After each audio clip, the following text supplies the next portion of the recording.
ఒక్కొక్కసారి వంట చేయాలన్న మూడు ఇంట్రెస్ట్ ఏది ఉండదు, కానీ నోటికి టేస్టీగా తినాలనిపిస్తున్నప్పుడు దీన్ని ట్రై చేయండి. స్టవ్ని ఆన్ చేసుకుని ప్యాన్లోకి 2 టీ స్పూన్ల ఆయిల్ వేసుకుని, ఆయిల్ హీట్ అయిన తర్వాత కరివేపాకు, 2 పచ్చిమిరపకాయలు, ఒక పెద్ద ఆనియన్ని వేసుకుని దీన్ని ఇలా గోల్డెన్ కలర్ వచ్చేంత వరకు వేయించుకోండి. ఆల్మోస్ట్ బ్రౌన్ రావాలి.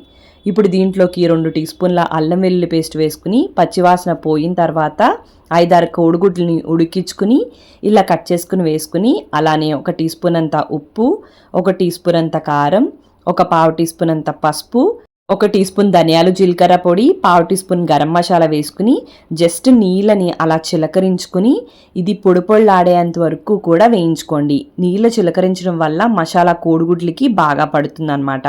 ఈ విధంగా వేగిపోయిన తర్వాత కొద్దిగా కొత్తిమీర వేసేసుకుని మరొక నిమిషం పాటు జస్ట్ అలా ఫ్రై చేసేసుకుంటే మనకి ఎగ్ ఫ్రై రెడీ అయిపోతుంది. నచ్చితే లైక్ అండ్ ఫాలో చేయండి.